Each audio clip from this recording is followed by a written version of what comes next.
इसी मैथ 313 की YouTube channel पर आपका एक बार फिर से स्वागत है।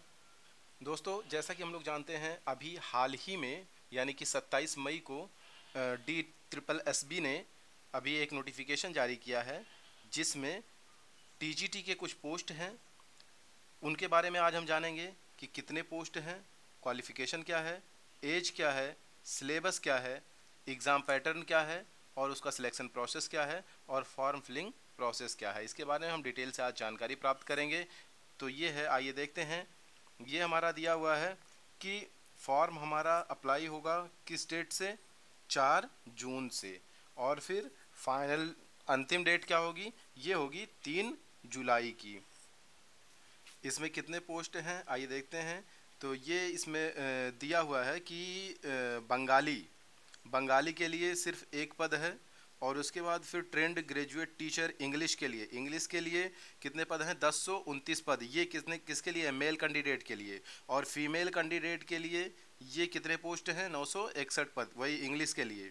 और उसी तरीके से उर्दू के लिए भी पोस्ट हैं, ये मेल कैंडिडेट के लिए हैं 346 पद और फीमेल कैंडिडेट के लिए है 571 पद। इसी तरीके से संस्कृत के लिए है, संस्कृत के लिए मेल कैंडिडेट के लिए 866 पद और संस्कृत के फीमेल कैंडिडेट के लिए 1159 पद हैं। और इसी तरीके से पंजाबी के लिए, पंजाबी लैंग्वेज के लिए ये मेल कैंडिडेट के लिए है 382 पद और फीमेल कैंडिडेट के लिए कितना है, 492 पद। तो इस तरीके से टोटल जो हमारा पद हो गया, ये कितना हो गया, 5807 पद के लिए ये वैकेंसी आई हुई है। अब इसके लिए हम देखते हैं कि हमारा एजुकेशन क्वालिफिकेशन क्या होना चाहिए। तो इसमें जो एजुकेशनल क्वालिफिकेशन दिया हुआ है, इसको अकॉर्डिंग ये है कि आपका जो है ग्रेजुएशन होना चाहिए। लेकिन उसमें यह है कि जिस सब्जेक्ट के लिए, जिस स्पेसिफिक सब्जेक्ट के लिए आप टीजीटी देना चाहते हैं, जिस पद के लिए, तो वो सब्जेक्ट आपका ग्रेजुएशन में कम से कम 2 साल होना चाहिए। और ग्रेजुएशन में आपका जो परसेंटेज हो, कम से कम 45% होना चाहिए। उसके साथ साथ आपके पास बीएड डिग्री हो या कोई टीचिंग डिप्लोमा हो। और इतना होने के साथ साथ आपको एक और चीज़ होना चाहिए कि जो सीबीएसई एग्ज़ाम होल्ड करवाती है, सीटेट, ये आपको क्वालिफाई होना चाहिए, आपकी अपनी कैटेगरी में जैसा भी हो। उसके बाद फिर ये है कि हम देखते हैं कि एग्ज़ाम में जो है कितने मार्क के क्वेश्चंस आएंगे, कितने क्वेश्चंस आएंगे। तो ये है जो हमारा, ये एग्ज़ाम जो हमारा होगा 2 घंटे का होगा। टोटल जो है 200 नंबर के 200 क्वेश्चन आएंगे।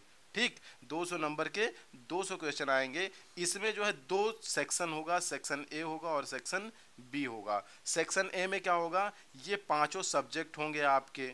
5 सब्जेक्ट का मतलब क्या है, ये आपको हम आगे बता रहे हैं। और बी जो है, इसमें आपका स्पेसिफिक सब्जेक्ट का जो है टोटल 100 क्वेश्चन होगा। स्पेशली जैसे मान लीजिए आपने अगर संस्कृत के लिए या इंग्लिश के लिए या उर्दू के लिए अप्लाई किया है, या मान लीजिए बंगाली या पंजाबी के लिए अप्लाई किया है, तो उसमें जो है आपका उस सब्जेक्ट से रिलेटेड जो साइकोलॉजिकल क्वेश्चंस होते हैं, वो आपके 100 क्वेश्चन आएंगे। और उसके बाद जो है, ये जो 5 पार्ट हैं ये सेक्शन ए के, उसमें क्या क्या होगा, ये जनरल अवेयरनेस होगा और जनरल इंटेलिजेंस होगा यानी कि रीजनिंग, और उसके बाद फिर अरिथमेटिक, और उसके बाद फिर हिंदी लैंग्वेज आपको मस्ट आनी चाहिए। ये जो एजुकेशनल क्वालिफिकेशन है, उसमें ये चीज़ भी निर्धारित है कि आपको हिंदी लैंग्वेज आनी चाहिए। भले आप बंगाली के लिए फॉर्म अप्लाई कर रहे हैं या पंजाबी के लिए या इंग्लिश के लिए अप्लाई कर रहे हैं या उर्दू के लिए अप्लाई कर रहे हैं, किसी भी सब्जेक्ट के लिए, संस्कृत के लिए भी अप्लाई कर रहे हैं, तो उसके लिए आपको इंग्लिश जो है कंपलसरी है। उसके बाद जो है इंग्लिश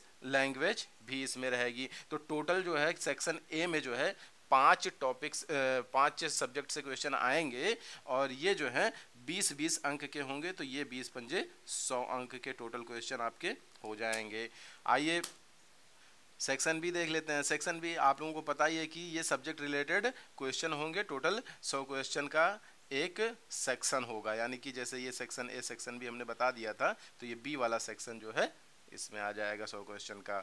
और इसमें आपको एक चीज़ ये भी ध्यान देना है कि आपको सेक्शन ए में जो है, सेक्शन ए में अलग से क्वालिफाई करना है, सेक्शन बी में अलग से क्वालिफाई करना है। उसके बाद जो है दोनों का एग्रीगेट मार्क जोड़ करके मेरिट बनेगा, फिर उसमें आपका जो है सिलेक्शन होगा। यही चीज़ इसमें दिया हुआ है कि आपको क्वालिफाई करना होगा सेक्शन ए और सेक्शन बी में अलग अलग, और टोटल जो मेरिट बनेगी वो एग्रीगेट मार्क के आधार पे बनेगी, यानी कि टोटल को जोड़ करके बनेगी। और उसके बाद जो है इसमें निगेटिव मार्किंग भी दिया हुआ है 0.25%।